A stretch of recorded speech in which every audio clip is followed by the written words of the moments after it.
Hi good morning all. Daily morning 8 o'clock நம்மளுடைய சேனலில் வந்து டிஎன்பிஎஸ்சி ப்ரிப்பேர் பண்ணுற ஸ்டூடெண்ட்ஸுக்கு நியூஸ் பேப்பர் ரீடிங் வந்து பார்த்துட்ருக்கோம்.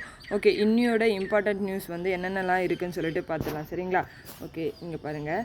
தேசிய மருத்துவ ஆணையத்தினுடைய புதிய தலைவராக பிஎன் கங்காதர் அவர்களை வந்து நியமிச்சிருக்காங்க.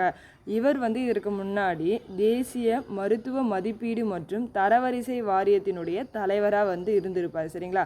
அவரை தான் வந்து இப்போ மருத்துவ ஆணையத்துக்கு புதிய தலைவராக வந்து நியமிச்சிருக்காங்கன்றத ஞாபகம் வச்சுக்கோங்க. சரிங்களா? ஓகே, நெக்ஸ்ட்டு இது ஜஸ்ட் ஞாபகம் வச்சுக்கோங்க. ஆகஸ்ட் 24, 25 2 நாட்கள் வந்து பழனியில் முத்தமிழ் முருகன் மாநாடு நடக்க போகிறதா நம்மளுடைய இந்த சமய அறநிலைத்துறை அமைச்சரான சேகர் பாபு அவர்கள் வந்து தெரிவிச்சிருக்காரு. அதற்கான ஆலோசனை கூட்டம் வந்து நேற்று நடந்திருக்கும். சரிங்களா? ஓகே, நெக்ஸ்ட் பார்க்கலாம். இங்கே பாருங்கள்.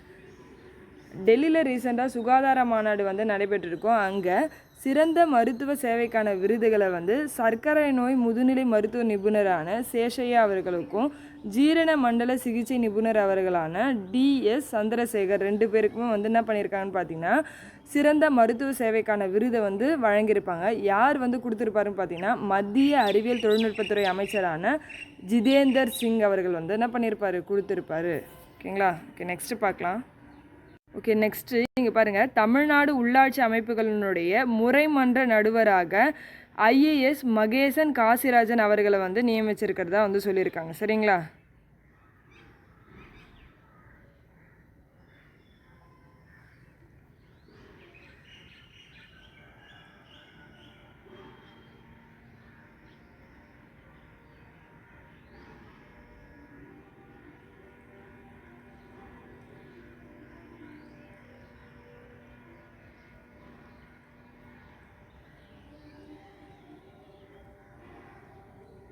நெக்ஸ்ட் இங்கே பாருங்கள்.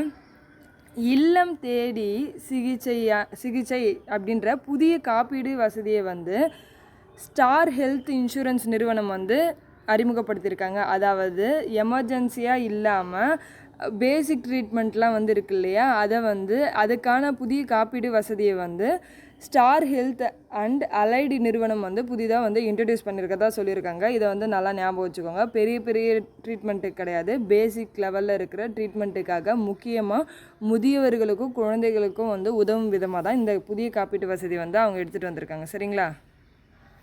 ஓகே, நெக்ஸ்ட்டு பார்க்கலாம்.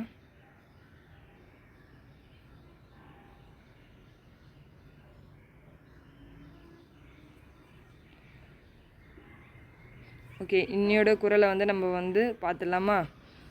இந்த குறள் வந்து வினை செயல் வகை அப்படின்ற அதிகாரத்தில் வந்து நம்மளுக்கு கொடுத்துருக்காங்க. ஃபஸ்ட்டு குறளை வந்து வாசிப்போம்.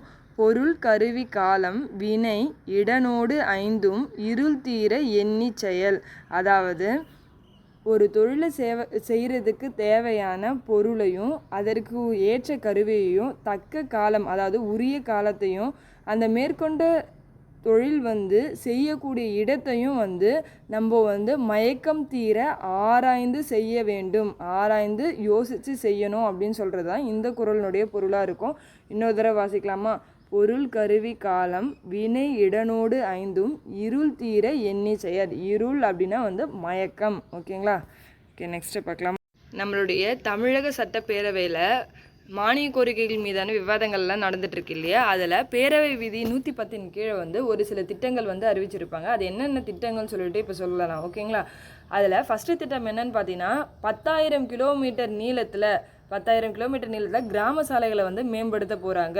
நெக்ஸ்ட்டு திட்டம் வந்து என்னன்னு பார்த்தீங்கன்னா இளைஞர்களுக்கு, அதாவது 75,000 எத்தனை இளைஞர்னா 75,000 இளைஞர்களுக்கு அடுத்த 2 ஆண்டில் வந்து அரசு வேலை வாய்ப்பை வந்து கொடுக்க போகிறாங்க. அடுத்ததாக 3வது திட்டம் என்னன்னு பார்த்தீங்கன்னா ஒசூரில் பன்னாட்டு விமான நிலையம் ஏர்போர்ட்டை வந்து ஓப்பன் பண்ண போகிறாங்க. அடுத்தது என்னன்னு பார்த்தீங்கன்னா திருச்சியில் கலைஞர் கருணாநிதி அவர்களுடைய பேரில் உலகத்தரம் வாய்ந்த லைப்ரரி, அதாவது நூலகமும் அதோட அறிவுசார் மையமும் வந்து ஓப்பன் பண்ண போகிறாங்க. அது மட்டும் இல்லாமல் 5வதாக என்னன்னு பார்த்தீங்கன்னா ஒரு 6,746 அடுக்குமாடி குடியிருப்பில் ரீகன்ஸ்ட்ரக்ஷன் வந்து செய்ய போகிறாங்க. இந்த திட்டங்களை வந்து பேரவை விதி 110 கீழ் வந்து அறிவிச்சிருக்காங்க. சரிங்களா? ஓகே, அடுத்தது இங்கே பாருங்கள். உள்ளாட்சி தேர்தல் பணியின் போது உயிரிழப்பு, அதாவது அரசு அலுவலர்கள் வந்து தேர்தல் பணியின் போது வந்து உயிரிழந்தாங்க அப்படின்னா அவங்களுக்கான, குறிப்பாக உள்ளாட்சி தேர்தல் பணியின் போது உயிரிழந்தாங்க அப்படின்னா அவங்களுக்கான இழப்பீட்டுத் தொகையை வந்து 5 லட்சத்துலேருந்து 15 லட்சமாக வந்து உயர்த்தி தமிழக அரசு வந்து உத்தரவிட்டிருக்காங்க. அது மட்டும் இல்லாமல் வெடிகுண்டு வச்சு ஆயுத தாக்குதலுக்கு வந்து அப்போது உயிரிழந்தாங்க அப்படின்னா 10 லட்சத்துலேருந்து 30 லட்சமாக அவங்களுக்கான இழப்பீட்டு தொகை வந்து அறிவிச்சிருக்காங்க. கண் பார்வை இழப்பு, கால்களை இழந்தால் வந்து 2.5, அதாவது 2.5 லட்சத்துலேருந்து 7.5 லட்சமாக வந்து இன்க்ரீஸ் பண்ணியிருக்காங்க.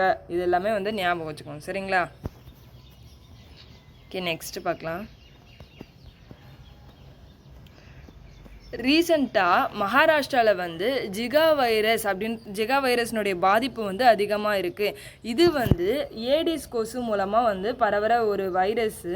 இந்த வைரஸ் வந்து முக்கியமாக வந்து எதை வந்து தாக்கும்னு பார்த்தீங்கன்னா நரம்பு மண்டலத்தை வந்து தாக்கும் அப்படின்னு சொல்லிட்டு சொல்கிறாங்க. முக்கியமாக இது வந்து டெத்தை வந்து மரணத்தை விளைவிக்கக்கூடியதாக இல்லாவிட்டாலுமே கர்ப்பிணி பெண்களை வந்து இது தாக்கும் பொழுது குறிப்பாக குழந்தைகளுடைய தலை வந்து சிறிய தலையுடன் பிறக்கும் குழந்தைகளாக வந்து அந்த வைரஸ் பாதித்தா வந்து இருக்கும்னு சொல்லிட்டு சொல்கிறாங்க. அதனால் இந்த வைரஸ் வந்து முக்கியமாக நரம்பு மண்டலம் சார்ந்த பாதிப்புகளை வந்து ஏற்படுத்தணும் வந்து சொல்கிறாங்க. சரிங்களா? எந்த மாநிலத்தில் இந்த பாதிப்பு இருக்குன்னு பார்த்தீங்கன்னா மகாராஷ்டிரா, ஞாபகம் வச்சுக்கோங்க. சரிங்களா? ஓகே, நெக்ஸ்ட்டு என்ன இருக்குன்னு பார்க்கலாம். ஓகே, இங்கே பாருங்கள், இம்பார்ட்டன்ட் நியூஸ் ஒன்று இங்கே இருக்குது.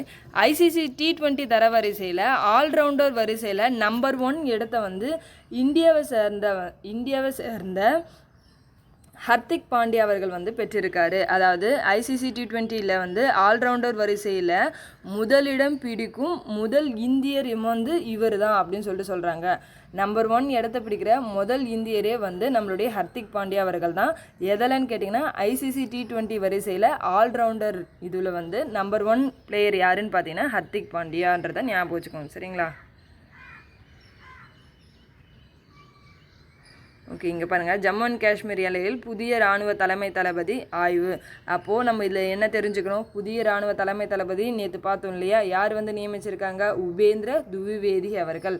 அவர் வந்து ஆய்வு செய்யறதுக்காக ஜம்மு அண்ட் காஷ்மீர் எல்லைக்கு வந்து போயிருக்கிறதா வந்து சொல்கிறாங்க. சரிங்களா? ஓகே, நெக்ஸ்ட்டு பார்க்கலாம்.